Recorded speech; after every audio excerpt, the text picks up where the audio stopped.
Vas-y. Merci. D'après Muhammad bin Ali, D'après Mohamed bin Ali, fils d'Ali, son père a dit, le père de bin Ali a dit, écoute bien, le prophète d'Allah avait une grosse tête. le prophète d'Allah avait quoi? Une grosse tête. Une petite tête. Ah bah, une grosse tête. Le prophète d'Allah, donc toi tu peux commencer à dessiner. Il avait une grosse tête, une balèze tête. Vas-y. Virgule, des yeux rouges avec de longs cils. Voilà ce qui est là. Les yeux rouges. Avec quoi? De longs cils. Voilà les longs cils qui sont là. Vas-y. Une barbe épaisse d'une couleur rougeâtre. Voilà la barbe qui est épaisse, d'une couleur rougeâtre. Vas-y. Et de grandes mains et pieds. Il avait des grands mains de King Kong les pieds. Voilà tout ce qui est là devant toi. Et quand il marchait, Donc quand il marchait maintenant pour faire les mouvements, c'était comme s'il marchait en montée. il marchait comme s'il allait monter parce que la tête pèse. Al-Hassan a dit, Al-Hassan a retiré en disant ceci. il se penchait en avant. Parce que le corps est déséquilibré, la tête a pris beaucoup de poids. Il se penchait en avant. Il s'est penché en avant à cause de la tête, oui. Et quand il se tournait, Et là, quand il va pivoter sur lui-même, il tournait tout son corps. il ne peut pas pivoter la tête, il est obligé de pivoter tout le corps parce que sinon il va tomber.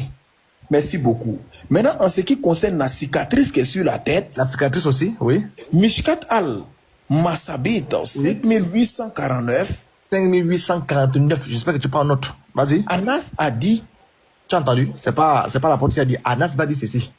lorsqu'une dent du messager de Dieu Ah, entre le dent de devant et les canines a été cassée lors de la bataille d'Oud, donc on a pété la gueule de ton prophète, donc il n'avait plus les dents, il était comme un nouveau-né.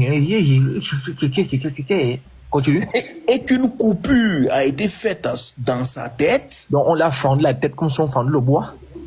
il a commencé à enlever le sang de lui-même et a dit, Et le sang coulait comme de la pomme, comme de l'eau. Donc il a commencé à enlever le sang parce qu'on l'a pété, il a trouvé un vrai boxeur. C'est pas la bouche qui font de voilà, on va vous tuer, il a trouvé un young. Vas-y. comment un peuple qui a fendu la tête de son prophète Avec les dents cassées comme Dracula, il va commencer à dire comment voilà, vas-y. et a cassé sa dent d'à côté, Ils ont cassé, ils ont buté, ils ont frappé, ils ont chicoté, flamponné. Oui. peut-il prospérer? Comment? Non, maintenant il va les maudire parce qu'ils ont cassé la gueule. Ils ont cassé la gueule de ton prophète. Maintenant il va les maudire. Fin de citation. Très bien. Maintenant, Obi, tout ce qu'on a lu là, est-ce que c'est pas ce qui est devant toi ici? D'accord, j'ai pris la peine de vous écouter. Il n'y a pas de problème. Mais je trouve que cela ne vous donne pas raison de coller une image sur notre prophète. C'est pas à travers ce que vous venez de lire là, vous permettez de coller une image. Non, tu n'as pas répondu à ma question. Tu n'as pas répondu à ma question. Je n'ai pas lu pour rien. J'ai dit, il faut être honnête. Tout ce qu'on a lu là, les choses qu'on vient de lire là, est-ce que ce n'est pas les caractéristiques qui sont là? Même si c'est le cas, admettons que c'est le cas. Non, il ne faut pas admettre. Non. Il faut d'abord dire, il faut d'abord être d'accord. Ne dis pas admettons. Ce qu'on a lu là, est-ce que c'est pas ce qui est ici sous tes yeux? Non, on ne peut pas dire que c'est ça. Tu veux qu'on le dise encore? Non, écoutez-moi un peu s'il vous plaît. De nos jours, vraiment, le monde est vraiment avancé. Donc, on ne peut pas comme ça se permettre d'insulter la religion des autres en collant une image à notre prophète. Attends, frère, si toi, ok, maintenant à toi, à ton tour. Tu as vu Mohamed, tu l'as vu? Non, je ne l'ai jamais vu. Mais nous, on te fait grâce de te donner à quoi il ressemble. Toi, tu viens te plaindre. Non. Moi, c'est ce qui me dérange en fait. Oui. C'est que en faisant cela, vous gagnez quoi exactement? Ok, très bien, bonne question. C'est une très bonne question. C'est là maintenant c'est par là qu'il fallait commencer. Tu as compris? Alors, voilà ce qui se passe. On était tranquille chez nous. On dormait chez nous. Parce que je suis imam de la grande mosquée. On dormait chez nous tranquillement. On prêchait l'islam, comme tu connais, avec les textes. Parce que nous, on est quand même avancé. Avec les textes. Maintenant, on s'est réveillé. Un matin, on nous a tagué sur des vidéos. Moi-même, j'ai reçu des vidéos. Un oustaz. Je ne sais pas si tu le connais, il s'appelle Ali. Tu le connais? Non, je ne le connais pas. Ok. Un oustaz, tu peux taper sur, quand tu vas descendre, tu tapes. Quand tu vas descendre même là, tu tapes déjà même, tu vas voir ça sur cette vidéo. Tu tapes Ali, A-2-L-E-Y. Il est oustaz. Il dit que c'est Allah qui l'a envoyé. Donc voilà comment un oustaz qu'on appelle Ali, lui va décider de ne plus faire la dawa. Il va commencer à attaquer les gens. Qu'est-ce qu'il va faire? Il va prendre notre Jésus que nous adorons. Tu comprends? Il va caricaturer Jésus. Il va mettre Jésus à poil, sans le sexe, sans le caleçon, sans rien, dehors. Il va dire que c'est notre Jésus ici. Il va commencer à parler de la bite de notre Jésus. Là, je vais t'employer les mots qu'il a employés. Mais ça va rentrer dans tes oreilles. Il va commencer à parler de tout ça, les fesses de Jésus, que nous adorons. Donc, on nous envoie les vidéos. Et comme je suis imam de la grande mosquée, et je sais que comme il a attaqué mon Jésus, il n'y a pas de problème. Il n'y a pas de souci. Je peux aussi attaquer son Jésus. Maintenant, qui est son Jésus? Son Jésus, c'est Muhammad. Mais sauf que nous, on a décidé d'être fidèles au texte. Ça veut dire quoi? Ça veut dire que toutes les attaques qu'il a fait à l'égard de notre Jésus-là, lui, il ne peut pas prouver ça dans la Bible. Tu m'as saisi?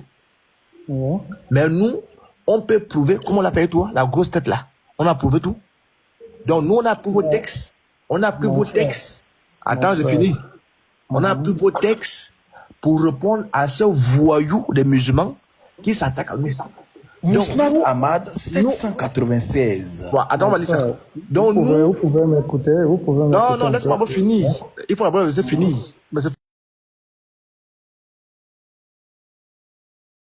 Fini. Il ne faut pas me dire, non, c'est lui qui s'est attaqué à vous, machin, machin. Il s'est attaqué à tous les chrétiens. Donc, nous, on ne s'attaque pas aux musulmans, on s'attaque à lui pour lui répondre. Et comme lui, il adore qui? Il adore Muhammad. On va prendre Muhammad. On a été gentil. Nous, on a été gentil même de vous représenter Muhammad selon vos textes. Parce qu'on dit qu'il était vilain, votre prophète. Il avait le gros cou, on dirait le long cou, on dirait la girafe. Tu ne sais pas ça? Donc, nous, on a été gentils. Donc, nous, ce qu'on attendait, c'est quoi? On attendait que les musulmans, comme toi, aille sur son live et lui dit, qu'est-ce que tu fais là? Comment tu peux représenter la divinité des autres comme ça? Quand ils vont répliquer sur un autre, attention, c'est vous qui faites en sorte qu'ils s'énervent. Donc je te raconte ça parce que tu n'étais pas là, c'est normal. Tu n'étais pas là. D'accord, mon frère. Maintenant, je te pose la question. Est-ce que tu trouves ça normal qu'un musulman le fasse? Non, ce n'est pas normal. Maintenant, quand nous répondons à ces musulmans-là, est-ce que c'est mauvais? Non, je ne peux pas dire que c'est mauvais ou bien ce n'est pas mauvais. Moi, écoutez-moi juste pour quelques minutes. Hein? Okay. Moi, j'ai côtoyé les chrétiens. Donc, je suis musulman et je suis au Cameroun, je vis à Douala et tous mes voisins sont des chrétiens. Hein? Nous sommes comme des frères, vous savez. Donc, chacun respecte la religion de l'autre. Donc, il y a même un pasteur qui est mon voisin ici. Parce que pour moi, le peu de connaissances que j'ai, à travers les études que j'ai eu à faire, bon, j'ai pris la peine d'observer le pasteur là, parce que d'après son comportement que je vois, si il était à votre place, il n'agirait pas de la sorte. Parce que cela va faire en sorte que ça va plutôt repousser les musulmans et détester votre religion. Parce que si c'était lui, moi je sais qu'il n'allait pas répondre comme vous avez répondu à ces messieurs. Ces messieurs, il n'a pas compris la religion.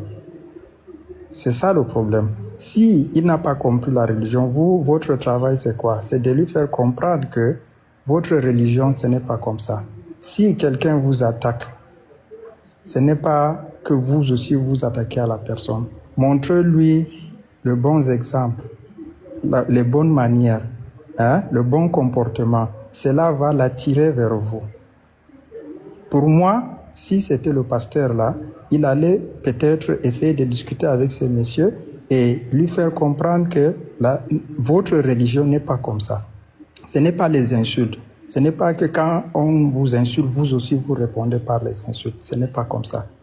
Moi, ça me désole quand je vois ce genre de choses. Et quand vous me racontez parce que quelqu'un a attaqué votre religion, vous aussi vous permettez d'attaquer à toute une religion, à toute une communauté. Ça, c'est de créer la haine entre nous. Ce n'est pas ça la solution. Et surtout, de nos jours, vous savez, le réseau